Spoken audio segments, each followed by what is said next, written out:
NTT Data, part of NTT Group, is a global innovator of IT and business services. Today, NTT Data will present the highlights of the InsurTech Global Outlook 2023 report. Discover the transformative power of cutting-edge technologies and emerging trends in the insurance industry. Gain valuable insights on how these innovations can be leveraged to stay ahead of the competition and drive business growth. Stay tuned, adapt to the changing landscape, and unlock new opportunities for success in the evolving insurance industry. Next on stage, NTT Data.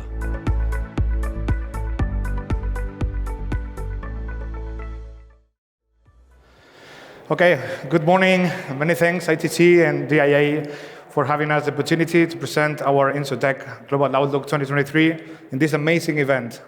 And many thanks, of course, all of you for coming to this presentation.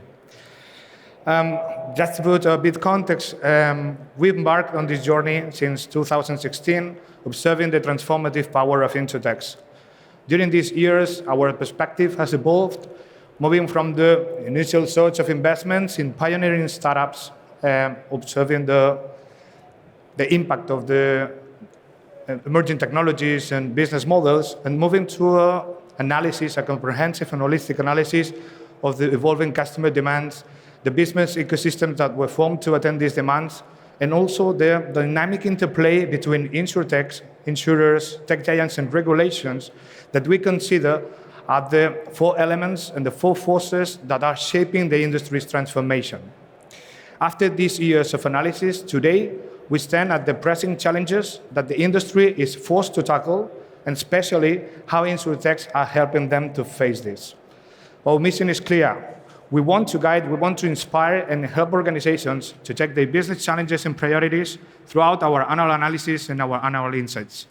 Now let's move to the current results. Okay, so in 2022, we know that have been really challenging for the global investment market and also for the InsurTechs, and we could explain it with these four main facts. The first one is a notable decline in both total investments and number of deals, with being particularly challenging the last period, the last quarter of 2022, and I would say the first quarters of 2023. There's also an important decrease in the InsurTech valuations, and also an important reduction of the creation of new unicorns, revealing where was the focal point of the investment's impact. In terms of public InsurTechs, things have not gone better because they saw plummeting the price of the shares into the lowest level of the InsurTech index since 2020. And I would add also a reputational impact in the InsurTechs because of the change in the financial policies that forced them to downsize and resulting in layoffs that impact negatively in the perception of this. But despite this, I would like to remark that even in these tough times, the InsurTech market is still attracted around $8 billion of investments across 470 deals, becoming and making this the second best period for investments by far. And additionally to this, we also observed a series in several InsurTech companies that experienced rapid growth and had very positive results that indicates that InsurTechs are still helping the industry to face these challenges that are really complex and unpredictable. And this is exactly the storyline that we've been pulling on our current study. Now I'm going to share with you some data, some patterns, and some examples to illustrate this. So let's start with the first pattern observed, the global investment market reaction. So if we look at here, and with this turbulence in the market, initial stages have seen increase the pre-money valuations around 40%. And growth stages like Series A and B, they keep with same levels like previous years. But consolidated business have the one that saw these important corrections around 50%. These adjustments reflects how the investment preference have been related to early stage that probably are attending new and emerging demands, while consolidated businesses that have these important corrections are, for instance, with low profitability levels or struggling with poor technical indicators, have to force to accept these lower valuations in the current deals. Continuing with this hypothesis and now looking at the insurance and InsurTech market, we observe this important pattern too. So what is investment behavior by line of business? And here we are going to find some kind of correlation with this emerging business. Because traditional business that concentrates the investments, they have fluctuations in line with the global market reaction, with this M shape of investment, with corrections in pandemics, and with the current uncertain times.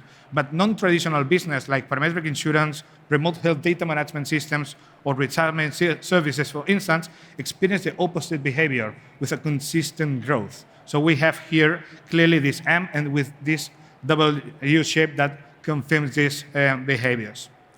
Now, let me share with you some investments also patterns related to technologies. And here we identified 3 technologies that are leading the change. For instance, API integration platforms that are designed to facilitate embedded insurance models or to enhance operational efficiency. They see this increase around 62% in 2022, but an impressive accumulative investment growth around 500% since 2019. Similar to predictive analytics, in the face of the persistent inflation and the increased frequency of natural disasters, we observed also this 70% of growth in 2022, and an impressive accumulative around 200% since pandemic still. And the same in the realm of health and well-being of health diagnostics related to prevention, diagnosis, or interoperability platforms in health that are seeing also and experience this important growth of over 200% in the last period. And how insurers are reacting to these growth vectors and to this market reaction. So we could explain it also in 2 main aspects. The first one is that they are shifting the investment activity into initial stages also that help them even to explore new emerging demands in markets, for instance, cybersecurity, for instance, new mobility services or energy transition. And the second is that they keeping committed with the most important bets related to seamless distribution, to simplify life insurance, creating affordable health insurance plans, for instance, and a strong focus on companies that have really powerful products based on the data management and data governance throughout the entire value chain. So all these facts, all this data, and all these patterns has helped us to reveal and to identify what are the 5 pressing challenges that today the industry is facing. And those are sustainable world related to climate change. The second is smart distribution related mainly to embedded insurance, digital risk to cybersecurity, next level underwriting, and finally, companies that care with these health and well-being programs in corporates. And to deep into these challenges, we want to use some examples of InsurTechs that are creating solid value propositions that are helping to address these challenges during this period.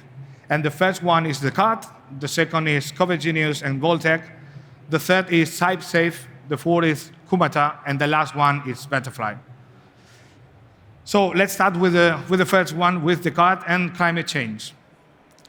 We all know that anomalies related to weather has increased in factor 4 or in factor 5 in the 50 last years because of the climate change. In 2022, there was 300 billion of losses related to natural disasters, and 200 billion were uncovered. So the protection gap is really huge. This results as the top emerging risk for all the insurers in recent years, according to AXA's report. So one of the evidence that we have today is that new data sets related to emerging technologies like satellite imagery or IoT sensors that are based on the measurements of real time of temperature variations, hail size, wind speed, and so on, are more powerful than historical data when evaluating or even preventing the risks. And this is exact, and we need to, so we have in a new world with new risks and with new data, and we need to educate our communities and our brokers to explain it to the clients. And all these facts is exactly what the CAD is doing today. So these are the 3 aspects that we like the most from the CAD, and we want to start with the first one, and the big effort that they are doing to integrate these new data and this new technology into the solution. For instance, collaborating and partnering with ICI, that is the largest constellation of satellites that allow them to have this high-resolution observation data for a more precise and timely measurement of catastrophic events. So they help them to subscribe these businesses and even to find easier reinsurance parties. And this is not only related to the technologies, but also related to the talent. So they onboarded over 100 data scientists specialized in climate-related topics, becoming probably one of the most powerful and most largest data scientists specialized in the planet. The second aspect that we like the most is that they are leveraging these capacities, technologies, and talent for creating a very positive impact in customers. For instance, moving from months and to just days in claims resolutions or in claims payments. Or for instance, adding total transparency and simplicity to the complex coverage of this type of insurance thanks to the parametric conditions and agreements.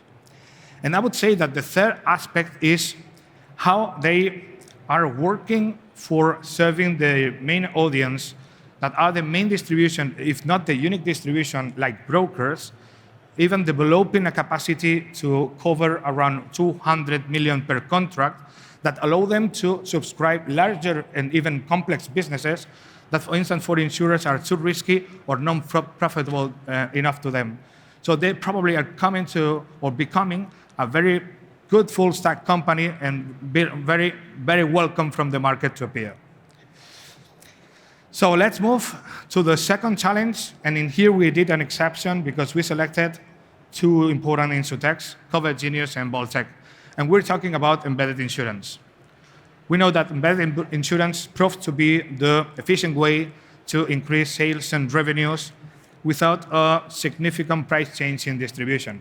So in fact, it's the distribution channel that grew the most in the last years in all regions, in Asia, in the US, in Europe, for instance. We're seeing also a notable shift towards a B2B2C strategy from insurers, partnering, collaborating with entities to distribute their products through their proper customer journeys.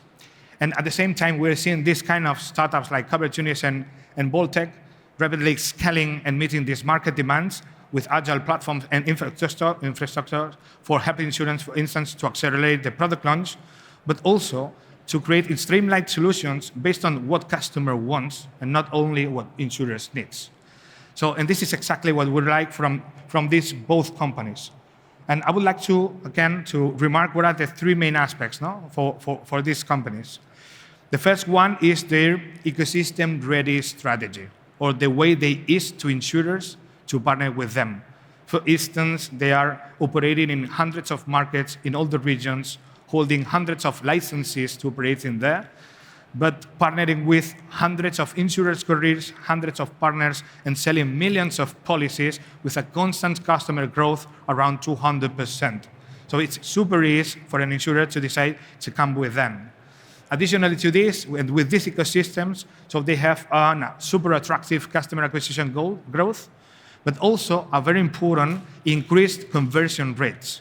And this signals that this is not only about the convenience of distributing products or purchasing products in the point of sale, but also this conversion rate reveals that they are adding relevant protection in these customers' purchases. That is really key when talking about embedded insurance.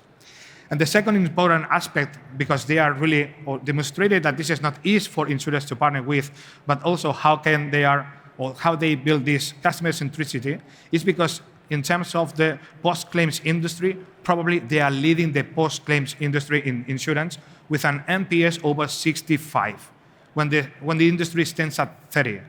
And this is because, or based on their 24/7 support, with covering 40 languages and multiple languages, with a 5-time quicker ticket response, and with claims payments in just or 2 business days, that in over 90 currencies. That is really, really relevant. And the third aspect, of course, because of these ecosystems, they have a huge amount of data from different insurance careers and different partners from retail, banking, and travel that help them to create a flexible and total personalization of products, creating a product catalog of over 6,000 products that is also helping for the customer's loyalty and also to the product stickiness. Okay, so I'm going to move to the cybersecurity, and here is quite similar to the climate change, because it's the second top emerging risk for insurers. And here we selected CyberSafe. We know that since pandemics, also 2019 as the year of reference, the cyber attacks has increased 50% year over year. And in some related areas, like for instance, health-related areas, the last period from February to March of 2023, it rose around 700%. So in the last IBM's report, they showed that in 2022, the average cost of a data breach is around $4.5 million. And the lifetime is even longer. So we're talking about 230 days for the identification and 68 days for the containing. So this results in an important 25% compound average growth in investment in cybersecurity, but we all know that organizations today are still poorly covered on cybersecurity topics because two main aspects. The first one is a lack of security, and probably because of limited data breach history. And the second is a cost concern or a non-profitability results on investing in this. And this is why we selected CyberSafe.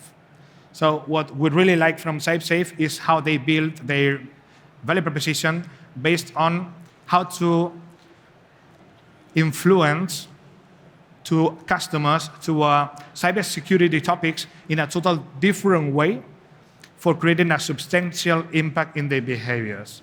And they are doing this just with simple things like real-time security awareness, also known as nudges.